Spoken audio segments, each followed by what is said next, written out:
কালো কালো করো কেন কালো যে খোদার কাবা কেশ কালো নিশি কালো কালো যে চোখের তারা কালো কালো করো কেন কালো যে খোদার কাবা কালো কালো করো কেন কালো যে খোদার কাবা কেশ কালো নিশি কালো কালো যে চোখের তারা ও গো মহান আল্লাহ একই তোমার লীলা বলো না ও মহান আল্লাহ একই তোমার লীলা কালো মেয়ের প্রতি কেন করো অবহেলা আমাদের বাপ যখন ছেলের বাপ যখন মেয়ে দেখতে যায় মেয়ে যদি একটু কালো হয় তখন কি বলে বলতো যে আমার চাঁদের মতো ফুটফুটে ছেলে আর হাড়ির মতো বানা একটা মেয়ে লালে মানাবে না গ্রামের লোক খারাপ বলবে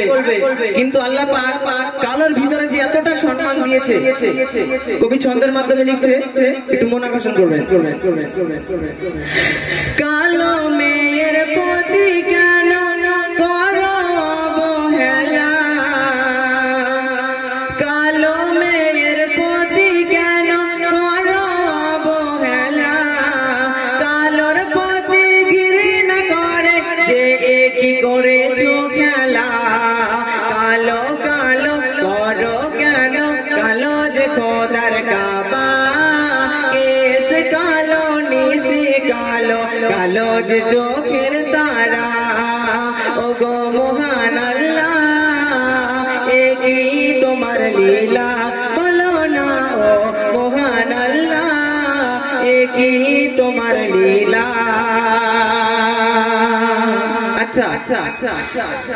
কাবা শরীফ কালো না ফর্সা কাবা শরীফের রং কালো কে বলতে পারবে কাবা শরীফের রং কেমন জি জি জি কাবা শরীফের রং বেলা আর তুমি কালো তার মানে তুমি ইন্ডিয়া আর তুমি ভারত তাই তো হ্যাঁ হ্যাঁ আচ্ছা কে বলতে পারবে কাবা শরীফের রং কেমন জি জি মা বোনেরা কাবা শরীফের রং কেমন বলতে পারবে এরা হজে ফজে যায়নি তো সেই জন্য মনে জানে না তাই না আচ্ছা বলতে পারবেন কেউ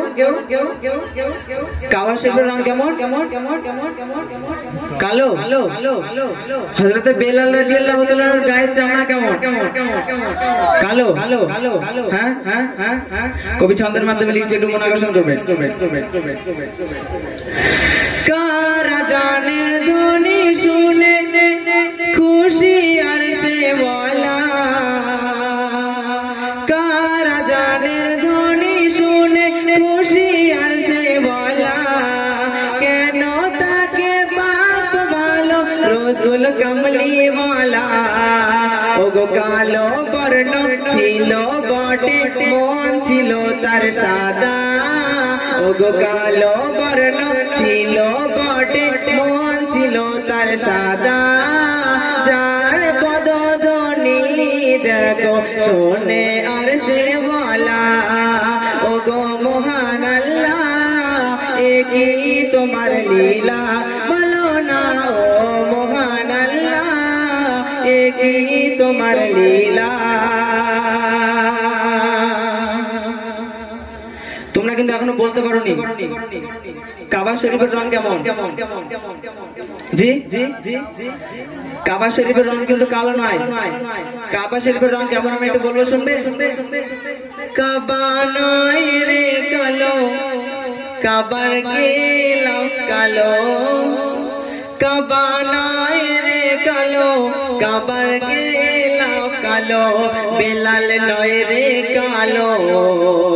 তাহার চামড়া কালো কাবা নয় রে কালো তাহার গেলাম কালো মনে থাকবে তো? যখন কেউ জিজ্ঞাসা করবে কাবা শরীফের রং কেমন, তখন কি বলবে? ভুলে গেছে, কালো। আচ্ছা ভাইয়া, গ্রামের নামে পরিশ্রম করবো। আচ্ছা, এটা কি লাস্ট?